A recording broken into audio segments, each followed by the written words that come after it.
So today we're going to install a Nuc of Bees into a national hive, and we're going to look at some of the pitfalls and some of the things that make it better for the bees.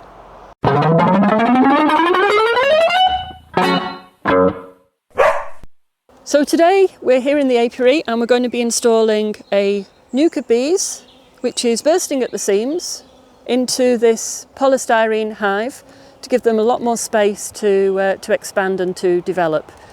We've put the nuc here already and we've opened the door so that the bees can come out and fly. They have been in the car for a while, so they were a little bit warm and agitated. So by opening them up, they can come out, they can calm down before we start to move them over, because we want the whole process to be as stress-free for the bees as possible. We want them to settle into their new location as quickly as they can, and to go out to start finding forage and to establish the colony within the hive, start to build comb, and then they can store some of the forage and the queen will have somewhere new to lay and the colony can expand. This is going to be done today in a national, so this is a national nuc moving into a national hive. Make sure that when you're buying nucs that you're buying the right frames for the hive that you've got, vice versa. As I say, this is a national today, but we will be doing other videos on top bars, on horizontal hives and on other types of hives. Right, so before we start taking the bees out, we need to make sure that the hive is all set up, that it's where we want it to be. We can't put the hive here and then in a few weeks' time, when a new patio's been built, decide that we're going to go and move it. If we're going to move a hive, the maximum distance it can be moved is no more than 3 feet. Otherwise the bees will become disorientated and they won't be able to find it. If we have to move it more than 3 feet, then it's suggested that it's moved more than 3 miles and then brought back some weeks later. This has given the bees time to orientate on the new location and to map it, and then you bring it back into its new location and then they'll reorientate. So it's better to make sure that the hive is in the correct location. So we've got the hive here. This is a brood box and 2 supers. It's on a stand and the stand is on a flag. So this is stopping any dampness around here. We've got lots of plants growing around in this apiary. We wouldn't want to have plants growing up through into the entrance and through the floor. So we like a solid, hard standing to put the stand on and make sure it's level, or as level as possible. When deciding where to put the hive, first of all, the bees would prefer to have some sun on them. So place the hive where there is some sun. If you have the option between early morning sun and late morning sun, I'd say go for late morning sun, because the flowers and the forage have had time to warm up by then and be producing nectar and pollen. Whereas if the sun's on the hive at 6 AM, the flowers might not have woken up by then and might not be yielding sufficient to keep the bees active. So I would go for later morning if possible. It needs to be located somewhere where you're not going to be walking past the entrance. So the entrance is here. You wouldn't want a footpath right in front and be walking in front of the flight path of the bees. You'll just end up upsetting the bees by walking in the flight path. When they come out of the hive, they try to get up to somewhere between 8 and 12 feet as quickly as possible. And that's their cruising height. So usually they've done that within 6 feet. If you're unable to do that, then what you can do is put a small fence or some plants in front of the hive to encourage them to fly up and over head height as quickly as possible. So if this was the path, then I would recommend we turn the hive around and point it towards the side, so you're walking alongside the bees rather than across the front of the bees. With regards to what the hive should stand on, this hive is on a flag, on a stand. So it's 8 inches off the ground. This allows air movement underneath. Bees don't tolerate damp very well at all. So by lifting the hive off the floor and allowing air movement, this minimises the amount of damp that they have to deal with. When we deliver our bees, it's lovely to see that people have planted up their gardens with all bee-friendly plants, but bees will actually travel up to 3 miles to forage. So they will go all over the place, and when they've found a good food source, they will come back, they will communicate to the rest of the hive, and the rest of the foragers will go off and forage on this newfound food source. So it's lovely to have them in your garden, and yes, they will benefit from having lots of plants around, but it's not essential. Our bees are based on the native black bees. They're well attuned to our climate and to our seasonality. Queen stops laying through the deepest parts of winter, and then we'll start again when there are flowers out there that are starting to produce pollen. They are lovely gentle bees and they survive the winter very well. Inside the nuc we have 5 or 6 frames. In there will be a laying queen, a marked laying queen. There will be eggs, there will be young larvae, there will be capped brood, there'll be worker brood, probably drone brood as well. Lots and lots of foraging bees and lots of nurse bees. And the nurse bees are the ones who will be looking after the brood. There will be ample supply of food in stores of pollen, bee bread, honey and nectar. If the nuc itself is a little bit short of food, we always supply extra frames of food for the bees to settle in on. So we install bees anytime from April through to early September, but it is all weather dependent. This year has been very nice weather in April, so the bees were ready to go earlier than usual. We normally say May, but as I say, we did install from April this year. We wouldn't want to install anything after September, and it would have to be good weather, so there was plenty forage for the bees and that they could build up sufficiently before the winter. We've made sure that the hive is ready, that the frames are all in there, that they're the correct size frames for the nuc. So we're going to take the lid off, pop that down on the floor so everything will sit on top of that. It's a super full of frames, and we've got an empty super to go around the feeder because we will be putting a feed on them just to help them to get established a bit more quickly and to draw some comb.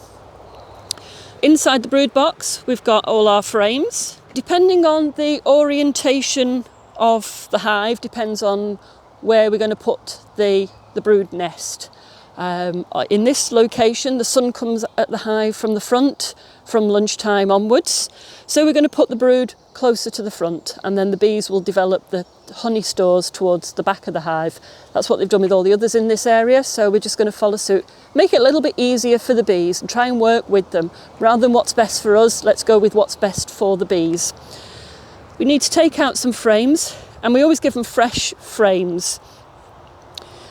This is an old hive, but it has been cleaned in bleach. It's a polystyrene hive. It has been cleaned, soaked in bleach before the bees go into it.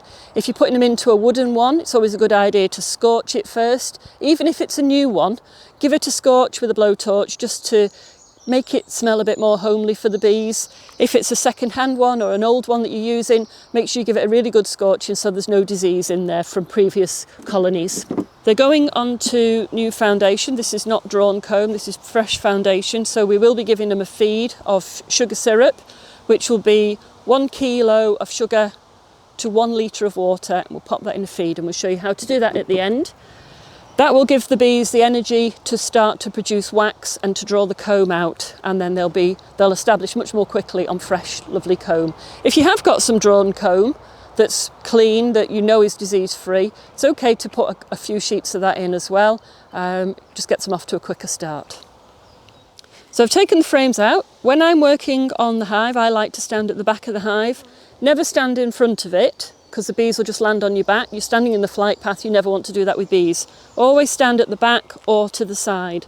If there are 2 of you, you may want to have the hive the other way round so that one person can stand to the left and one can stand to the right, and you can work on it together. Having it this way round so that the frames are running in this orientation is called the warm way. And that's how I like to keep my bees. You can turn this box round because they are square and sit it down and have the bees working this way, so you can have a person on the left, a person on the right, and that's called the cold way. I've looked into this quite extensively and the bees don't have any preference. It's what works best for you on this occasion. Right, so we've got a few frames in here. Our bees have had a chance to come out and have a little look around to see where they're going if they want to.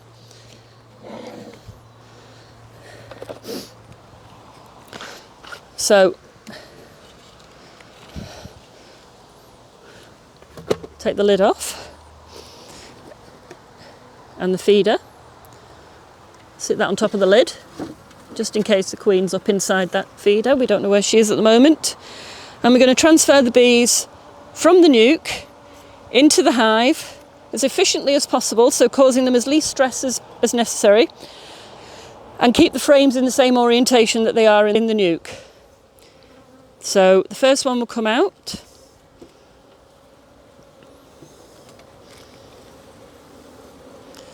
Bees are usually a little bit agitated because they have been in the car for quite a while. So this one is a frame of pollen, lots of nectar and lots of capped honey on that side, and capped honey and nectar on this side. So that's the start of the brood nest. So that can go there. Next frame. Should hope to see some brood on here.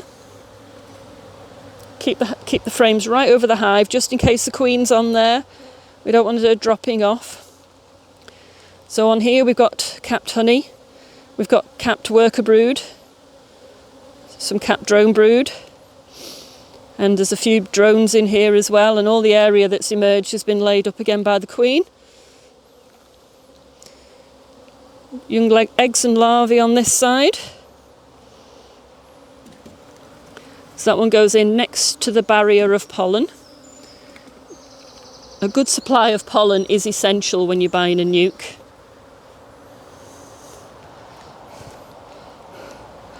On this one, we've already treated these bees. This is a varroa strip. Varroa are mites that live on the bees. They breed in with the young bees, causing deformities. So this strip was already put on previously.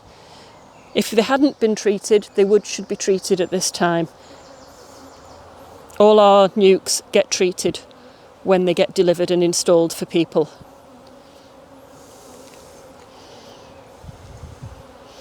Lots of capped brood on there.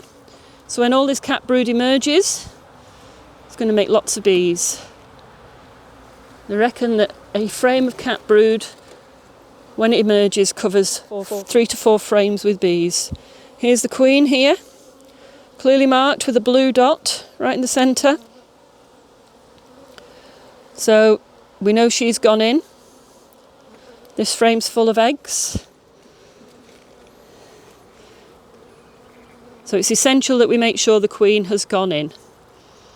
And we know she's safely tucked away in there.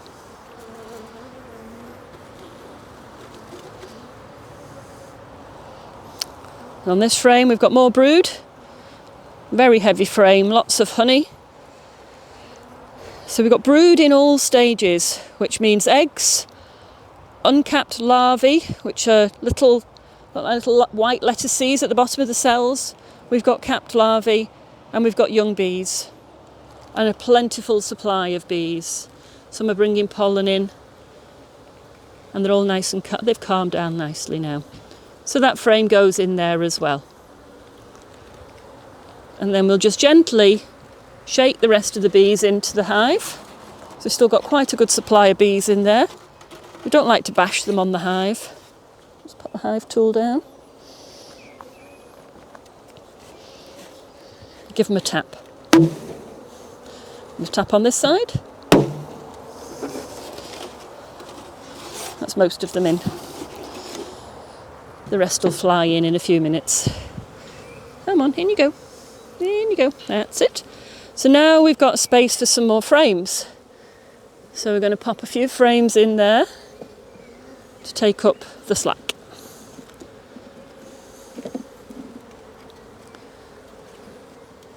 There we go.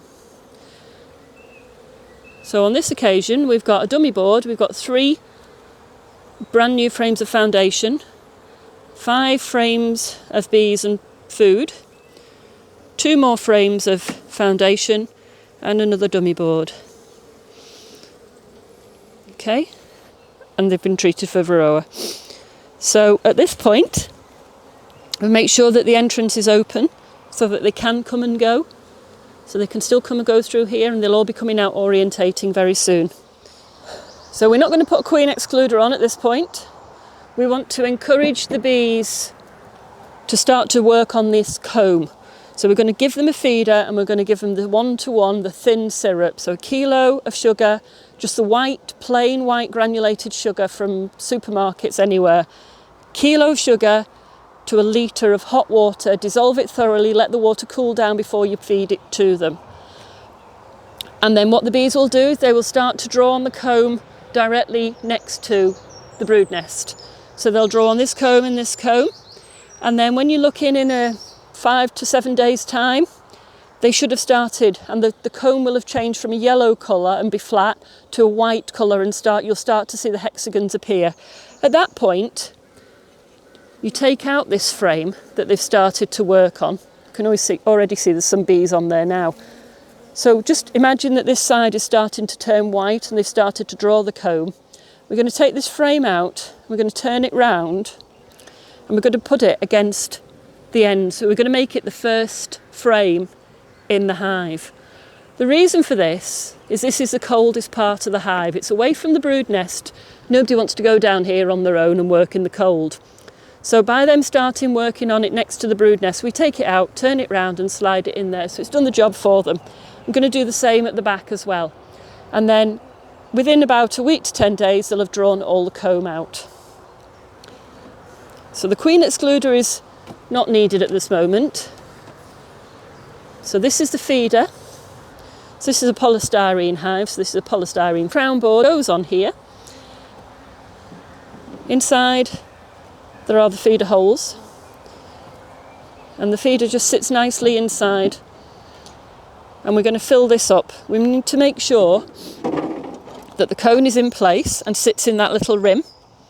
And there are little holes around the edge of the cone where the syrup seeps through so the bees can get to it. The bees will come up through here, so this needs to be over one of the feeder holes. So we pop that like that. I can see the bees down there through that. Pop the cone in place into the little lip, and now we can pour in the cooled sugar syrup into here and then put the lid on.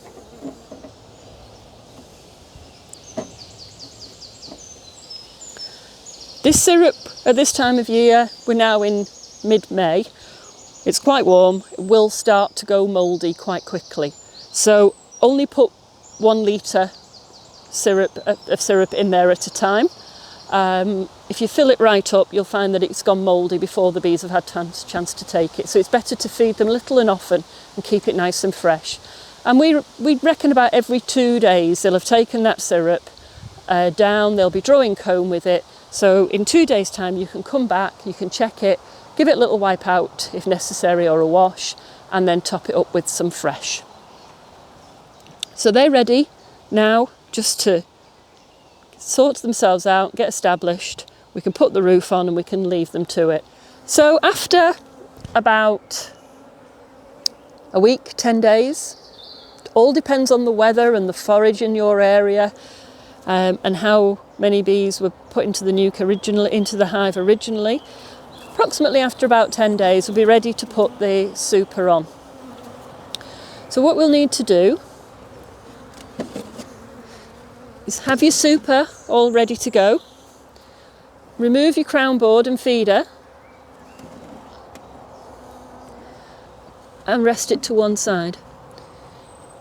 Once you're happy that all your frames have been rotated and that they've all drawn and the bees are working on them, you can then put your super on.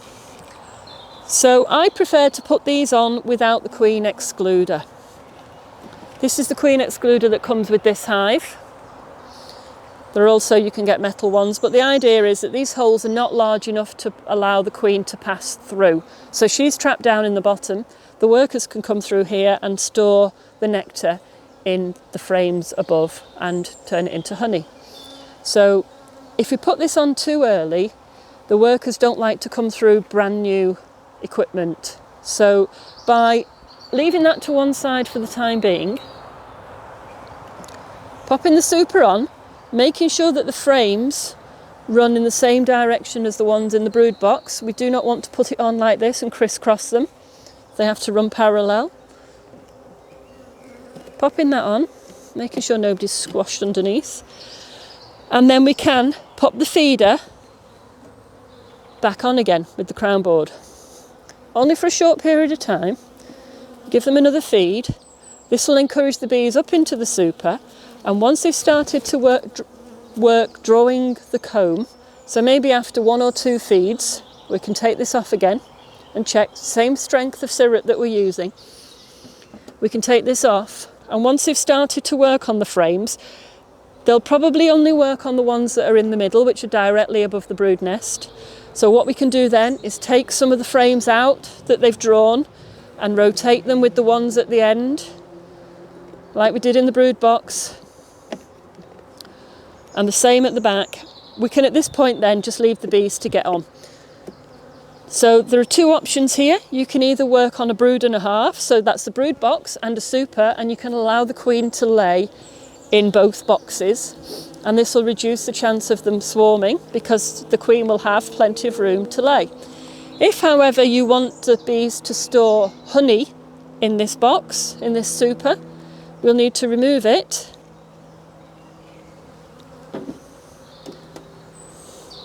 Pop the queen excluder on.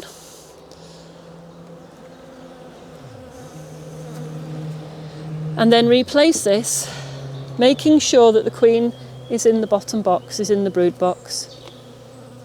If you really, really can't find her, and you just come back and have a look through the super in a week's time, if you find brood up here, you'll know that she's in the top box and you'll have to find her and pop her down into the bottom box. But hopefully she'll be still in the bottom box. If there is brood up here and you want to put the queen excluder on, the brood will get capped and treated exactly the same way up here as it would do in the brood box. It will be looked after, it'll emerge, the bees will go down through the queen excluder, and then they'll start to fill it up with honey afterwards. And then as they start to work on these frames here, once there's about 60 to 70% of the frames all been covered by bees, pop another super on if you want to. If it's getting too late in the season, it's not recommended. Too late being from September onwards, depending on which part of the country you're in. But at that time we want them to start capping the honey and ripening and processing the honey so it's capped, and then that's their food for the winter. So now we've got all our bees safely transferred from the nuc into the hive. We've made sure that the queen's gone in there. They should be orientating now, so they'll be coming out through the entrance and flying around and getting used to their new environment. Once you've gone back in and you've had a cup of tea, don't forget to go on to BeeBase, which is the DEFRA website where all bees should be registered. Register your bees, it's absolutely free. You'll get regular updates from the National Bee Unit about any incidents of disease in your area. If there appears to be lots of starvation, you'll get alerts about that, alerts about varroa, and very, very useful information and photographs on the website. It's a really good resource to use. If you're one of the lucky beekeepers, you may get a visit from your local bee inspector. They are here to help you and check the health of your bees. They don't care what you keep your bees in. They just want to check that the bees are healthy, that they're not suffering from any diseases or any pests. What was that, Roxy? Roxy says, if you found this video useful, please give it a big thumbs up. And don't forget to subscribe, button down here, to see more information, more videos about bees and beekeeping. If you hit the bell icon, that's about here, you'll be notified when we upload new content. Also, let me know in the comments if there's any topics that you'd like to see about bees and beekeeping. And if you go to our website, which is thebeecentre.org, you'll find out loads of information on there, and you can contact us via the website. Thanks for watching. Good girl. Good girl. Right. Ready?